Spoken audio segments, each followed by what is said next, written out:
Mungkin mantra terbesar yang memengaruhi kesadaran manusia adalah keyakinan bahwa kehendak bebas hanyalah ilusi. Hari ini saya akan menjelaskan mengapa kehendak bebas itu nyata. Dan bagaimana kita bisa mengakses lebih banyak kehendak bebas. Dan alasan mengapa orang berpikir bahwa kehendak bebas hanyalah ilusi. Dalam video sebelumnya tentang takdir dan kehendak bebas, saya menjelaskan bagaimana ada berbagai lapisan realitas yang diatur oleh seperangkat hukum yang berbeda.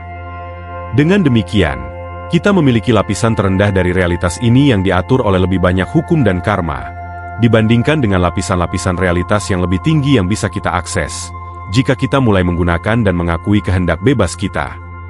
Apa artinya ini adalah, bahwa beberapa orang tidak memiliki akses ke jumlah opsi, jumlah garis waktu, dan pilihan yang lebih tinggi yang memungkinkan mereka untuk menciptakan takdir dan mencapai takdir tersebut. Ini karena realitas kita bukanlah satu lapisan. Realitas kita bersifat multivariat, artinya ia terbenam dalam semua potensi yang terdapat dalam dimensi ini. Jadi, jika semua potensi yang terdapat dalam dimensi ini sudah ada, dan bahwa jika semuanya sudah memiliki masa lalu, masa kini, dan jalur atau lintasan yang dilalui masa depan yang terencana, maka itu berarti, tidak peduli dengan apa yang kita sesuaikan, tidak peduli seberapa banyak kehendak bebas yang kita akses, dan tidak peduli seberapa banyak kehendak bebas yang kita gunakan untuk membuat pilihan kita, semuanya akan selalu terlihat seperti sudah ditentukan sebelumnya. Ini karena semua opsi dan semua potensi sudah ada. Dan apa yang kita lakukan, hanyalah mengakses potensi untuk realitas itu.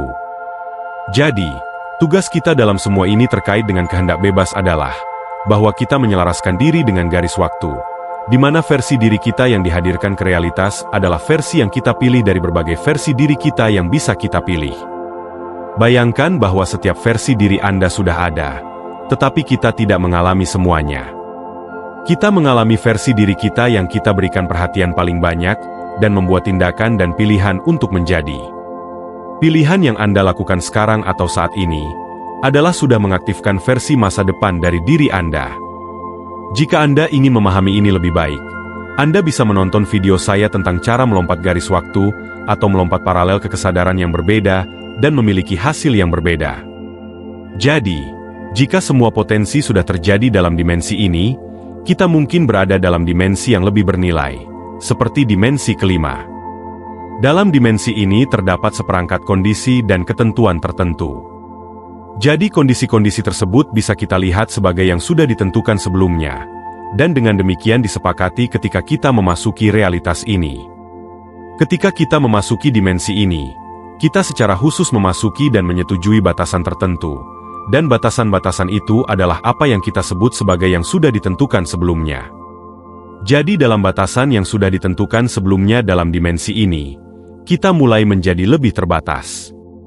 Apa yang saya maksud dengan lebih terbatas adalah, kita mulai memilih karma, atau terkadang kita mulai secara tidak sadar memilih karma. Jadi, dalam batasan dan konstruksi dari dimensi ketiga ini, kita masih memiliki lautan potensi, lautan kemungkinan, tetapi itu dalam parameter dari dimensi ketiga ini. Ketika kita memiliki karma, itu menciptakan apa yang bisa kita anggap sebagai batasan tambahan, atau penentuan sebelumnya. Kita memiliki genetika kita yang sudah ditentukan sebelumnya. Kita memiliki faktor sosial ekonomi yang bisa dikatakan sudah ditentukan sebelumnya. Kita memiliki biologi yang sudah ditentukan sebelumnya. Kita memiliki banyak faktor yang masuk ke dalam penentuan sebelumnya kita, alias karma kita. Jadi kita percaya bahwa, karena ada terlalu banyak variabel yang sudah ditentukan sebelumnya, dan ada terlalu banyak batasan yang ditetapkan sebagai parameter, itu berarti bahwa kita tidak memiliki kehendak bebas? Bahkan jika kita membuat pilihan yang memberdayakan atau positif, sudah direncanakan sebelumnya bahwa pilihan itu akan dibuat, karena genetika kita, atau karena hormon kita, atau karena faktor sosial ekonomi kita, atau karena faktor lainnya, akan membuat pilihan itu untuk kita? Pada dasarnya, itu berarti kita tidak memiliki kehendak bebas, karena ada terlalu banyak faktor yang sudah ditentukan sebelumnya. Atau terlalu banyak hal yang berada di luar kendali sadar kita dalam lingkungan kita, sehingga kita bahkan tidak bisa menyebutnya sebagai kehendak bebas. Ini berarti, kita harus mulai mendefinisikan apa itu kehendak bebas.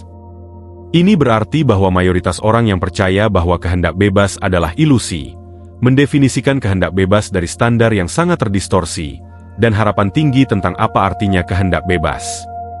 Mereka berpikir, "Oh, Anda tidak bisa berubah menjadi jerapah, jadi Anda tidak memiliki kehendak bebas." Sebaliknya, dalam spiritualitas dan manifestasi, kehendak bebas dikenal sebagai sesuatu yang sangat berharga. Jadi, jika kita tidak pernah mengakui kehendak bebas kita, maka manusia tidak akan pernah bisa mengakses lebih banyak kemungkinan dari lautan kemungkinan realitas. Jika kita mulai mengakui apa yang kita miliki, yaitu pilihan sadar, maka kita akan melihat bahwa itu akan mengembangkan umpan balik, meskipun kita tidak sendirian dalam hal apapun dan dengan demikian tidak memiliki kendali mutlak atas segalanya. Yang disebut kehendak bebas yang sebenarnya kita miliki adalah akses kita ke pilihan dalam setiap momen. Bahwa ada lautan potensi pilihan yang kemudian menyusut, dan ketika mereka menyusut, mereka berubah dari potensi dan lautan kemungkinan yang murni menjadi satu langkah yang berubah menjadi tingkat probabilitas. Jadi tingkat probabilitas lebih membatasi dibandingkan dengan kemungkinan. Jadi ketika kita melangkah satu langkah, kita berada dalam tingkat probabilitas apa yang mungkin saya pilih berdasarkan lingkungan tempat saya berada, berdasarkan opsi yang saya miliki. Dari apa yang kemungkinan besar akan saya pilih. Kemudian, hal itu menyusut menjadi satu tahap lagi yang disebut oleh mekanika kuantum sebagai kolaps ke dalam dirinya sendiri. Dan ini adalah penyempitan dari tingkat probabilitas tersebut. Jadi, dari kemungkinan menjadi tingkat probabilitas, dan kemudian dari tingkat probabilitas tetap di situ sampai ia kolaps menjadi pilihan atau yang dipilih, kemudian menjadi tindakan, dan kemudian menjadi realitas yang diciptakan. Dan ini terjadi berkali-kali per detik. Kemungkinan berubah menjadi tingkat probabilitas, dan kemudian dari tingkat probabilitas berubah menjadi realitas. Itu terjadi begitu banyak kali per detik, sehingga kita bahkan tidak bisa memahaminya secara sadar dengan otak kita. Dan bagi saya sangat bersyukur untuk itu. Dengan itu, selalu bergerak dari kemungkinan ke tingkat probabilitas, hingga aktualitas yang dikenal sebagai fungsi gelombang yang dikenal sebagai kolaps realitas, dari fungsi gelombang menjadi partikel, dan kita tidak mengontrol semua itu. Apa yang kita lakukan dengan kehendak bebas kita adalah menjadi lebih sadar. Kehendak bebas kita dimulai sebagai potensi kecil yang lembut. Jika kita tidak memberikan perhatian yang cukup, jika kita meremehkannya atau mengejeknya, itu tidak akan berkembang. Tetapi jika kita mulai menjadi lebih sadar, jika kita mulai memiliki lebih banyak pengetahuan, itu menciptakan sesuatu yang sangat penting untuk pertumbuhan kehendak bebas kita. Dan apa yang bisa dikatakan adalah bahwa ini benar-benar mencoba membuat kita mengenali dan mengembangkan hal itu. Ketika kita menjadi lebih sadar, kita menjadi lebih waspada dan mencari lebih banyak pengetahuan. Dan hal itu menciptakan kebijaksanaan, dan kebijaksanaan kita menjadi berkembang. Dari jumlah kecil kehendak bebas, benih kecil ini, hingga menjadi kehendak bebas yang jauh lebih besar. Jadi, biasanya disinilah orang-orang mendapatkan konsep bahwa tidak ada kehendak bebas, dan bahwa mengartikan kehendak bebas adalah ilusi. Ini karena waktu sudah terjadi sebelum kita bahkan membuat pilihan sadar. Mereka mengatakan bahwa mereka telah mengukurnya 300 milidetik sebelum kita membuat pilihan, dan pikiran bawah sadar kita sudah memilih untuk kita.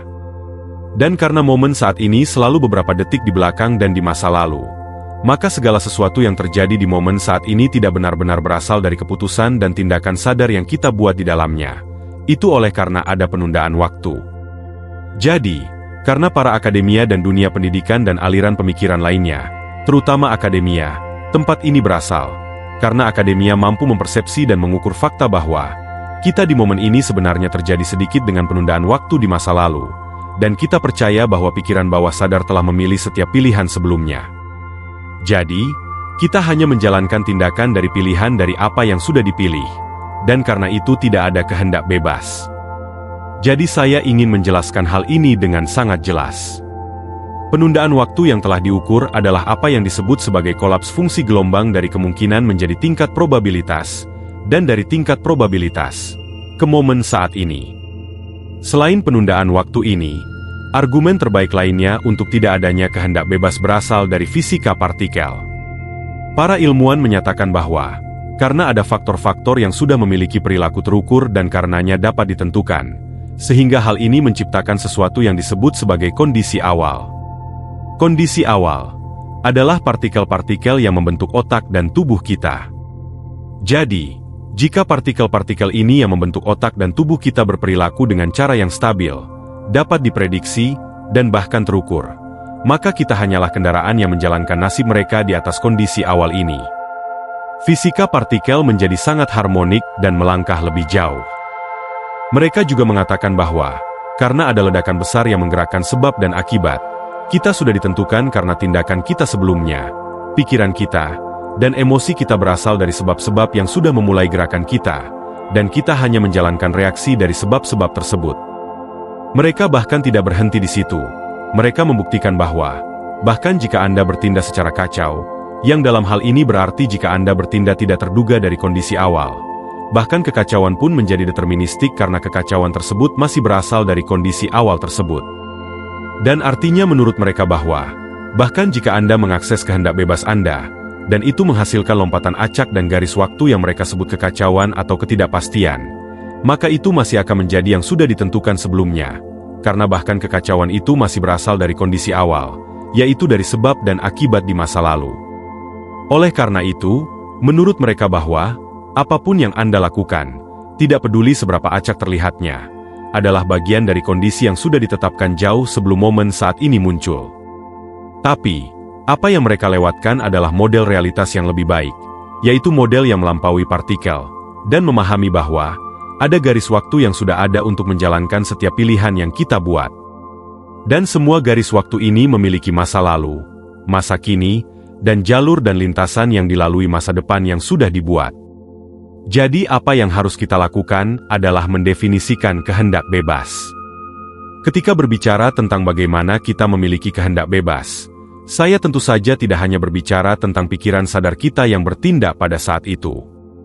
Saya tidak akan pernah menganggap itu sebagai apa yang saya maksud dengan kehendak bebas. Dan spiritualitas dan manifestasi tentu saja tidak merujuk pada itu sebagai kehendak bebas.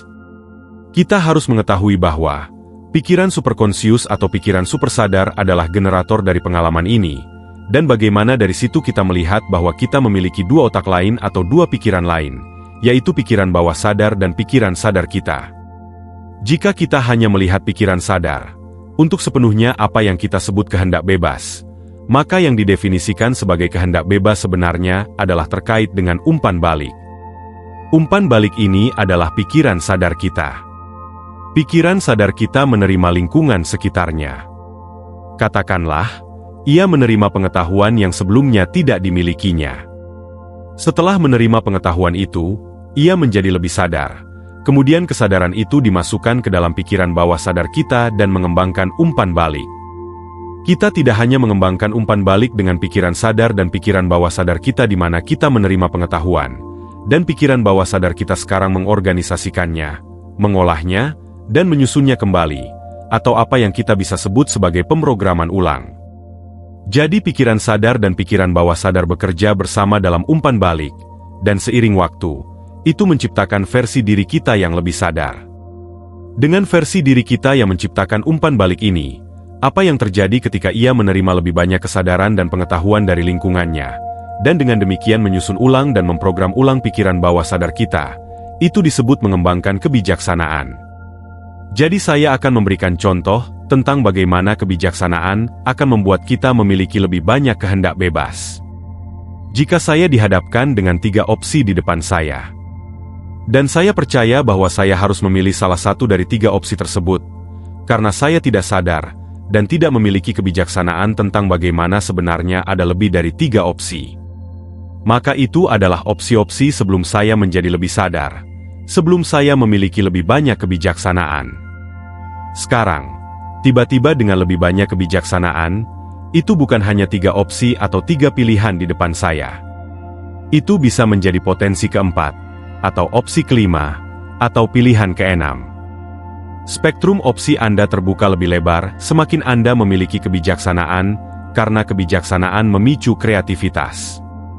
Jadi, ini membuka bidang kemungkinan kreatif untuk muncul. karena sekarang ia melampaui keadaan partikel dan mengakses medan kuantum superposisi. Jadi, semakin tidak sadar kita, semakin terprediksi pilihan kita, karena kita tidak akan melihat banyak opsi yang berbeda, dan kita tidak akan bersesuaian atau sejajar dengan garis waktu yang berbeda. Itulah sebabnya, ketika segala sesuatu sudah ditentukan sebelumnya, itu juga dapat diprediksi, dan itu adalah pengaturan default dari realitas ini. Kita memulai dengan karma kita dan memulai dengan versi masa lalu, masa kini, dan masa depan yang sudah ditentukan sebelumnya dari segala sesuatu.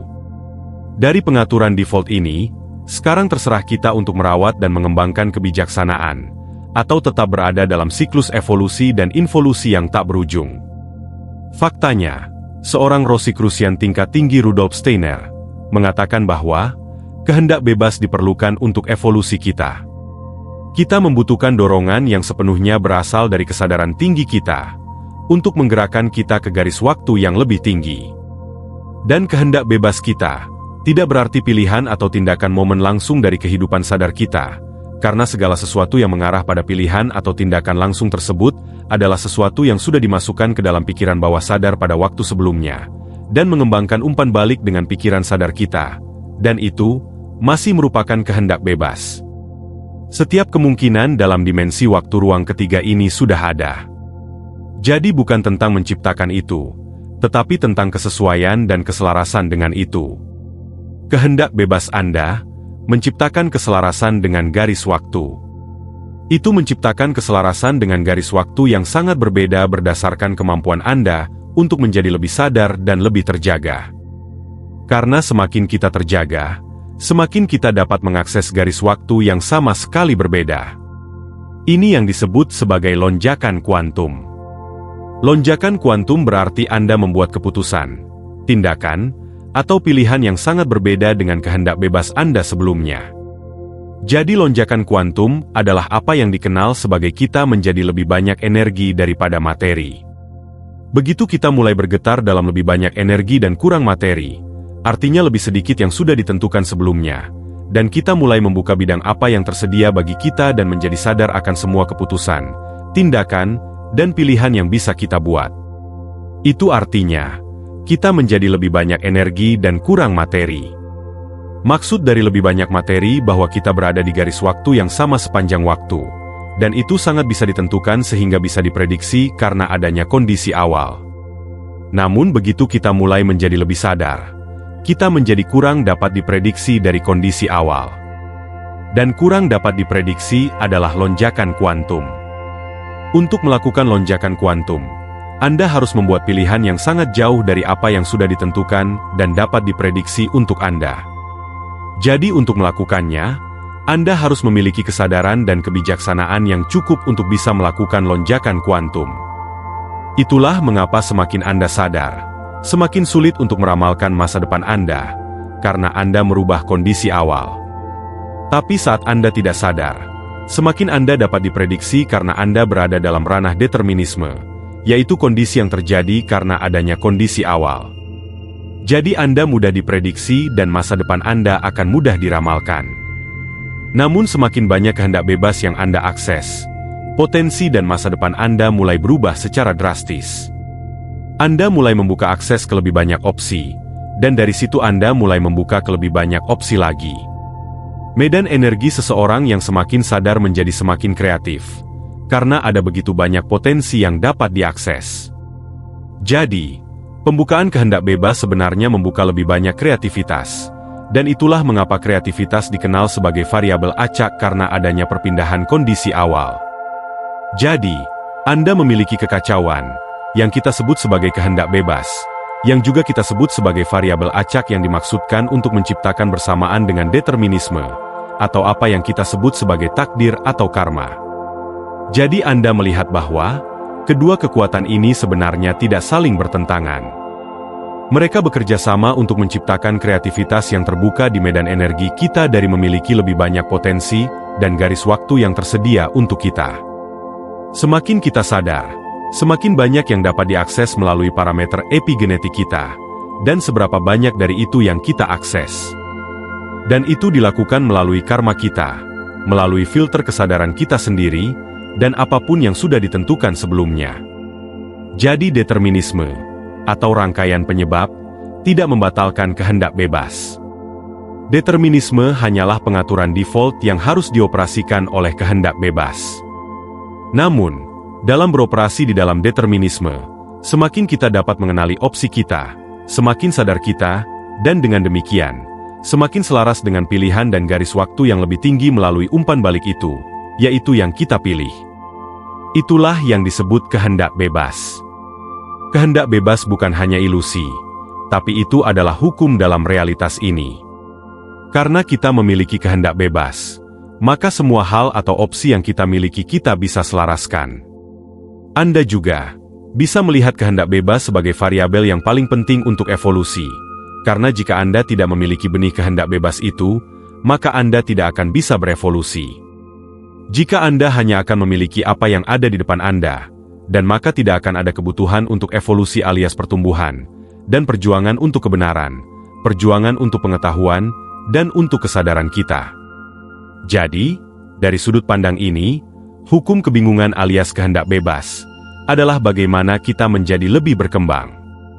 Selalu akan ada pola dalam realitas, dan kehendak bebas adalah cara kita selaras dengan pola yang lebih positif. Salam hidup berkelimpahan. Sampai jumpa. Salam.